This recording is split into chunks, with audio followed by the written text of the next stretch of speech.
Keseluruhannya secara umum adalah serangkaian upaya atau tindakan terorganisir yang dilakukan oleh individu, kelompok, atau organisasi untuk mempromosikan atau memperjuangkan suatu tujuan tertentu kepada halayak umum. Tujuannya adalah untuk mempengaruhi audiens, meningkatkan kesadaran, mengubah sikap, atau memobilisasi tindakan tertentu. Assalamualaikum warahmatullahi wabarakatuh.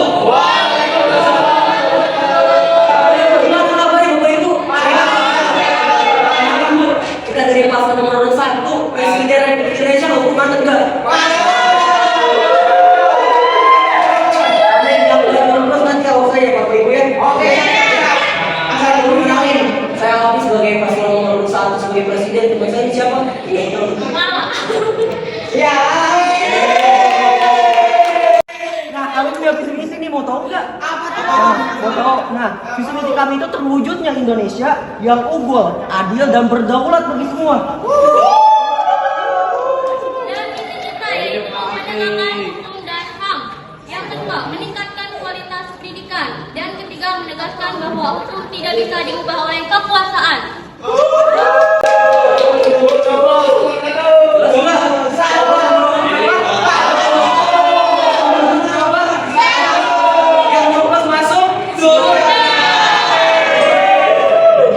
Assalamualaikum warahmatullahi wabarakatuh. Waalaikumsalam warahmatullahi wabarakatuh. Kami di sini sebagai calon wakil presiden dan calon presiden.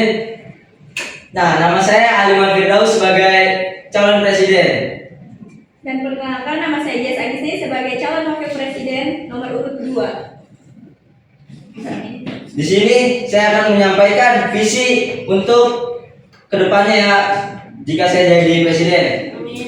Ya, visi mewujudkan Indonesia yang maju, adil, sejahtera, dan berdaya saing global melalui pemerintahan yang bersih, inovatif, serta berorientasi pada rakyat. Jadi kalau kalian milih kita, pasti rakyat semua akan aman. Saya akan adil, insya Allah. Lanjut misinya ya dari wakil presiden saya. Ya, lanjut ada misinya. Yang pertama yaitu meningkatkan kesejahteraan ekonomi rakyat, yaitu mendorong pemerataan pembangunan hingga ke desa dan daerah terpencil, memperluas lapangan kerja melalui penguatan UMKM dan industri kreatif. Lalu yang kedua misinya ada reformasi pendidikan dan peningkatan kualitas SDM, menjamin akses pendidikan berkualitas gratis dan merata untuk semua anak bangsa. Dan yang terakhir ada pembangunan kesehatan yang inklusif dan terjangkau, yaitu memperkuat layanan kesehatan dasar hingga puskesmas, menjamin BPJS kesehatan yang mudah, cepat, dan berpihak pada rakyat. Nah, buat kalian semua yang mendukung paslon nomor 2, nanti saya akan memberikan serangan fajar dan dijamin akan makmur.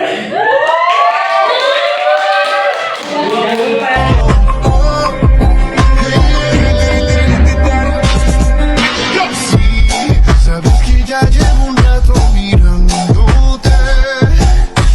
Tengo que bailar contigo hoy.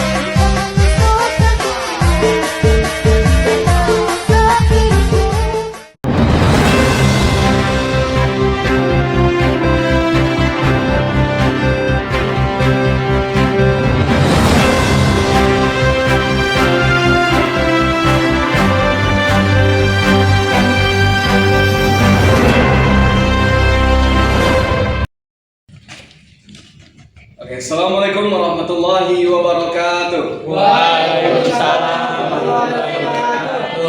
Oke, salam sejahtera untuk kita semua. Salam Om Swastiastu, Namo Buddhaya, salam kebajikan.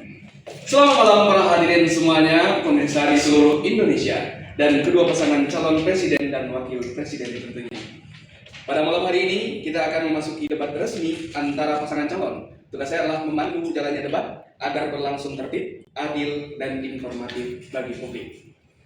Oke, Di sini saya akan menjelaskan aturan debat pada siang hari ini. Sebelum memulai, saya bacakan beberapa aturan debat untuk sesi kali ini.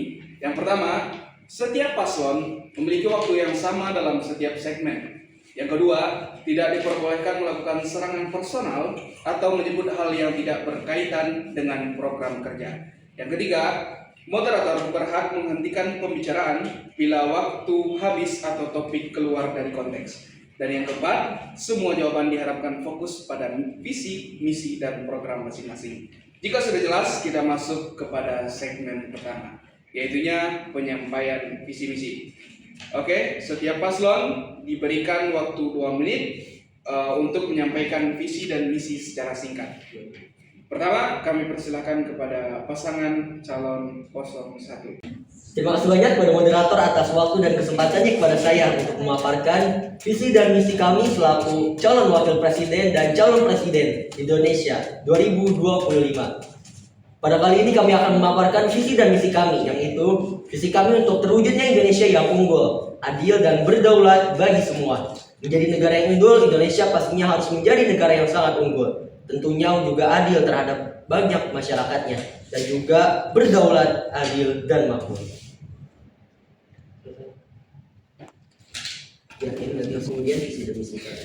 Kemudian misinya yaitu menegakkan hukum dan HAM serta memberantas korupsi tanpa tebang pilih.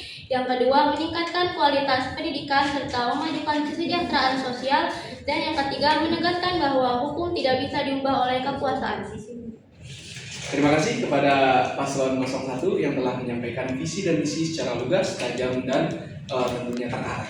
Oke, berikutnya kami persilakan kepada pasangan calon 02 untuk menyampaikan visi dan misi dalam waktu 2 menit setelah kalian berbicara. Saya sebagai calon presiden nomor urut 2, saya akan menyampaikan visi untuk saya ke depannya ya.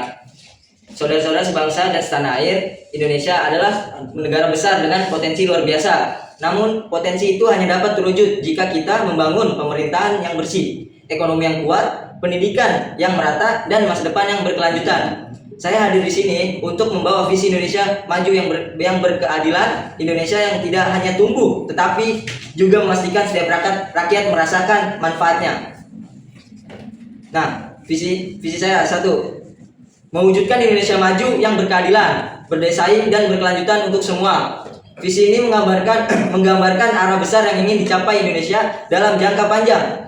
Makna Indonesia maju bukan hanya dilihat dari pertumbuhan ekonomi semata, tetapi dari kualitas hidup rakyatnya, kestabilan politik, keadilan sosial, pemerataan bangunan, serta kemampuan bangsa bersaing dalam era global. Visi ini menekankan bahwa pembangunan harus menyentuh seluruh lapisan masyarakat, bukan hanya kelompok tertentu.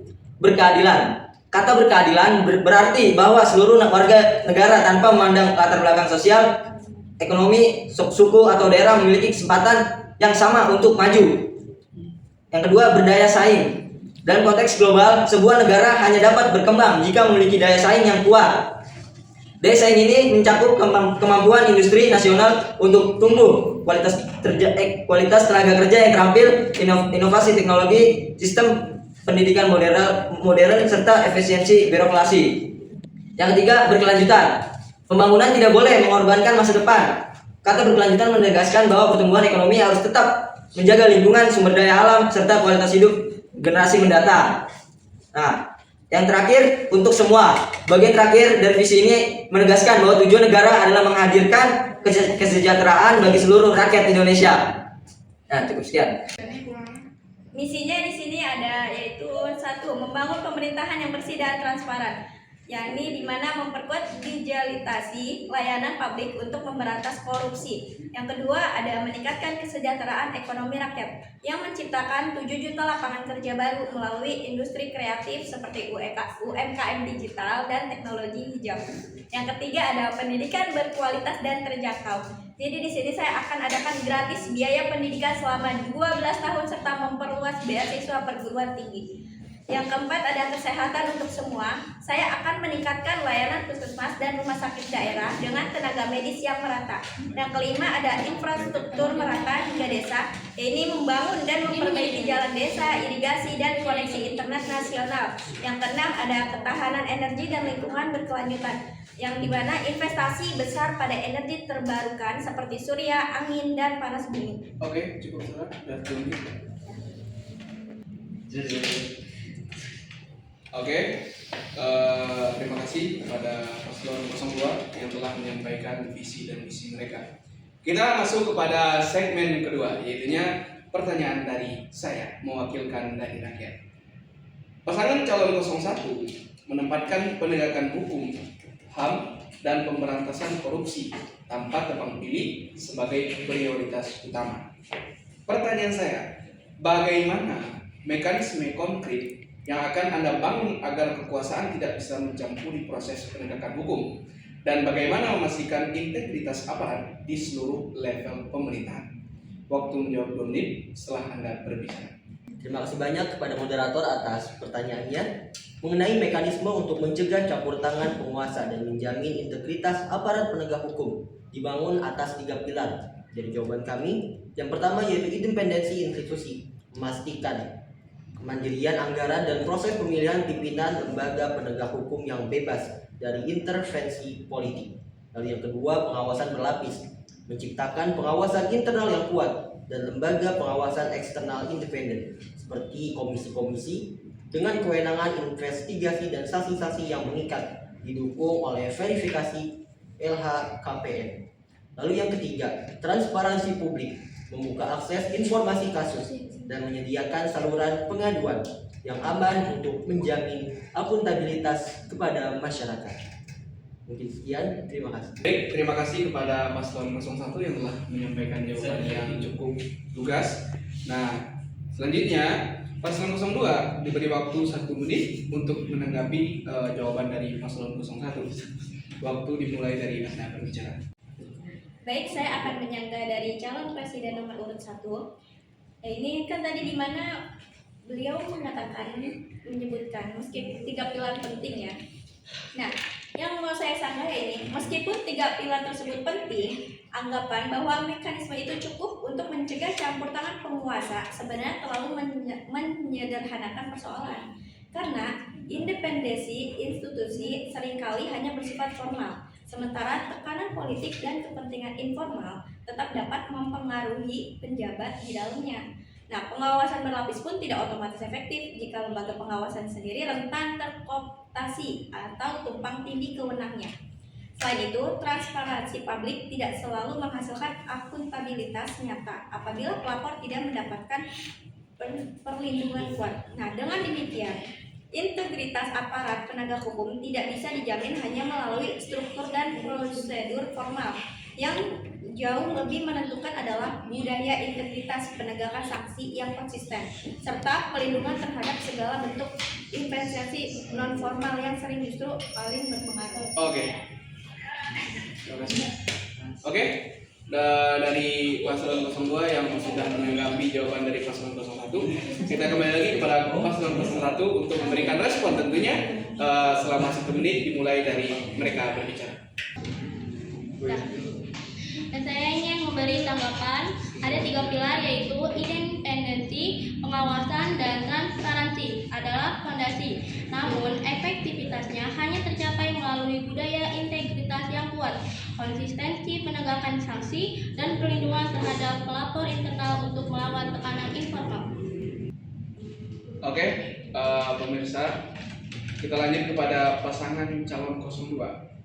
Itu mereka menekankan peningkatan kesejahteraan ekonomi, reformasi pendidikan, dan pembangunan kesehatan inklusif.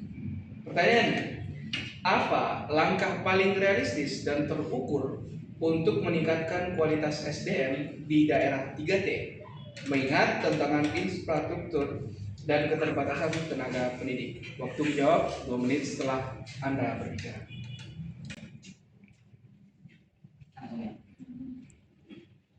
Terima kasih moderator. Nah, saya akan menjawab pertanyaan tersebut.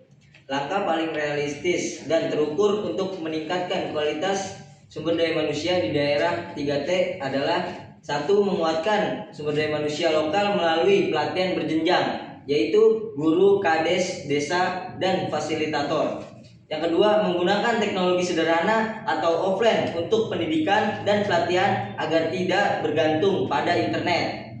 Yang ketiga, menerapkan model pengawasan kluster, yaitu satu penyidik mengawasi beberapa desa dengan bantuan kader lokal. Yang keempat, membangun kemitraan komunitas seperti kelompok belajar dan forum pemuda untuk menutup kekurangan tenaga formal. Yang kelima, memberikan insentif terfokus bagi tenaga ahli agar mau menugaskan dan bertahan di 3T. Yang keenam, mengembangkan vokasi berbasis potensi lokal untuk menyiapkan tenaga kerja yang relevan. Yang terakhir, menggunakan sistem monitoring sederhana berbasis foto atau video agar pengawasan tetap efektif meski penyidik terbatas. Oke, jawaban dari paslon 02. Saya persilahkan untuk paslon 01 memberikan tanggapan. Diberikan waktu 1 menit untuk menanggapi, dimulai dari Anda berbicara.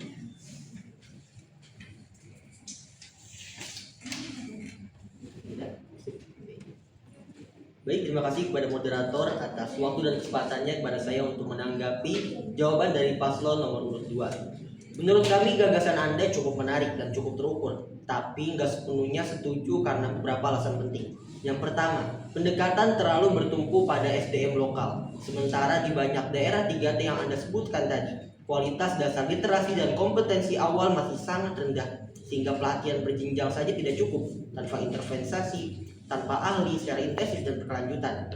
Lalu teknologi sederhana ataupun teknologi offline memang membantu, tapi jika tidak dibarengi dengan percepatan infrastruktur digital, daerah 3T pasti akan tetap terus tertinggal. Kemudian monitoring berbasis foto maupun video dapat dimanipulasi dan tidak akan bisa menjamin akurasi, terutama bila tidak ada audit secara langsung. Jadi meskipun langkah-langkah tersebut tampak praktis, tapi menurut kami masih perlu banyak penguatan sistematik, terutama pada infrastruktur dasar, standarisasi, kompetensi, dan kehadiran tenaga profesional yang lebih intensif. Terima kasih. Oke, saya persilakan untuk paslon 02 memberikan respon atas tanggapan dari paslon 01. Waktu diberikan 1 menit setelah Anda berbicara. Aneh dulu. Baik, terima kasih atas penyanggahan yang sangat komprehensif dan kritis. Saya menghargai dari sudut pandang Anda dan beberapa poin memang relevan sebagai pengingat bahwa implementasi kebijakan di daerah 3T membutuhkan pendekatan yang lebih holistik. Namun, ada beberapa klarifikasi dan penekanan yang perlu saya sampaikan kepada calon presiden nomor urut 1 dan untuk masyarakat. Dan penekanan yang perlu saya sampaikan: 1. Ketergantungan pada SDM lokal. Benar bahwa kualitas literasi dan kompetensi awal di wilayah 3T masih rendah. Namun, pendekatan pemberdayaan SDM lokal bukan dimaksudkan menggantikan tenaga ahli, melainkan menciptakan struktur regenerasi agar ketergantungan pada tenaga eksternal tidak berkepanjangan. Dan yang kedua ada keterbatasan infrastruktur digital, yang dimana poin Anda valid bahwa teknologi sederhana atau offline tidak bisa menjadi solusi permanen. Namun, realitas saja saat ini menunjukkan bahwa menunggu sempurnanya infrastruktur digital justru memperpanjang kesenjangan. Dan yang ketiga, model pengawasan klaster. Kritik bahwa klaster bisa membebani pendidik memang masuk akal. Namun, desain klaster yang saya maksud bukan menambah beban, melainkan merapikan alur pengawasan dengan membagi fungsi administratif kepada kader lokal dan fungsi verifikasi kepada tenaga profesional. Dan yang keempat, kemitraan komunitas yang tidak berkelanjutan. Benar bahwa motivasi sukarela kadang turun. Karena itu pendekatan saya bukan sekedar membangun relawan, tetapi mendorong integrasi komunitas ke dalam struktur formal, misalnya melalui PKBM, BUMDes, atau skema penyuluh desa. Yang kelima, insentif tenaga ahli. Saya sependapat bahwa insentif finansial saja tidak cukup. Namun, skema yang saya ajukan mencakup aspek non-finansial seperti fasilitas dasar, keamanan, transportasi, dan jalur karir. Oke, cukup saudara. Oke, masyarakat Indonesia semuanya, kita telah memasuki segmen ketiga, yaitunya pertanyaan dari para audiens untuk menguji kelayakan dari kedua paslon tentunya yang akan menjadi pemimpin negara. Oke, saya persilakan kepada audiens siapa yang akan mau bertanya. Oke, assalamualaikum warahmatullahi wabarakatuh. Di sini saya akan menanyakan kepada kedua calon presiden dan wakil presiden bagaimana cara dan strategi kalian semua nih. Yang kita tahu bahwa banyak sekarang pejabat-pejabat yang melakukan korupsi, walaupun itu nilainya kecil maupun besar. Nah, saya ingin tahu nih bagaimana cara dan strategi Anda menghadapi pejabat-pejabat yang melakukan korupsi itu. Sekian, terima kasih. Oke, pertanyaan sangat bagus yang sesuai dengan keadaan Indonesia saat ini. Saya harap kepada kedua paslon bisa menjawab dengan lugas sebenarnya. Oke, untuk menjawab pertama, saya persilakan kepada paslon nomor 2, kepada paslon di silakan. Intinya, korupsi paling efektif diberantas melalui kombinasi digitalisasi, transparansi, penegakan hukum kuat, dan pengawasan teknologi dan budaya integritas. Jadi, semisalnya ada pejabat yang membeli barang yang dimana harga barangnya itu menurut saya tidak masuk dengan penghasilan dia, maka saya akan menyuruh tim audit untuk datang ke rumahnya untuk melakukan audit. Ya, jadi misalkan dia ketahuan ternyata oh ini hasil korupsi, oke nanti kita langsung hukum mati. Oke, gimana? Bisa? Setuju? Oke, jawaban yang sangat menarik, tapi sepertinya agak tidak akan bisa terpakai di negara kita karena ada hak asasi manusia tentunya. Oke, mari kita lihat jawaban dari paslon 1 apakah lebih wah dari paslon 2. Kita silakan kepada paslon 1. Baik, terima kasih banyak kepada moderator atas kesempatannya. Pertanyaan yang cukup menarik dari saudara Ahmad selaku audiens mengenai koruptor itu harus diapakan ya, betul saudara ya? Betul. Mengenai koruptor ini harus diapakan sebagaimana dengan visi kami, yaitu penegakan hukum tanpa pandang bulu. Bagaimana hukum harus ditegakkan tanpa pandang bulu? Koruptor betul-betul harus dimiskinkan. Koruptor harus diberi efek jerak dan pengadilan yang khusus untuk korupsi, yaitu proses cepat, transparan, dan terukur. Kemudian hukum yang memberikan efek jerak. Kemiskinan bagi koruptor itu sangat harus dilakukan karena dengan kemiskinan koruptor pasti akan memberikan efek yang sangat jerak pada mereka. Mungkin sekian, terima kasih. Oke, jawaban yang sangat menarik. Inti jawaban dari paslon 1 mungkin adalah mengesahkan RUU perampasan aset. Setuju. Oke, hadirin sekalian, demikian debat resmi antara pasangan calon presiden dan wakil presiden siang hari ini. Terima kasih kepada kedua paslon atas diskusi yang konstruktif dan kepada seluruh pemirsa yang telah menyaksikan. Semoga debat ini membantu masyarakat mengenal gagasan masing-masing paslon secara lebih baik. Saya akhiri dengan salam hormat. Wassalamualaikum warahmatullahi wabarakatuh. Salam sejahtera untuk kita semua.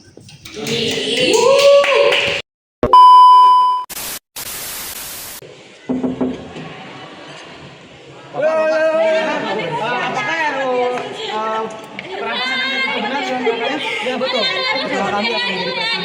Jangan lupa ya kalau nomor kami saya sebagai wakilnya saya akan menghubungi bertanya ya. Jangan lupa.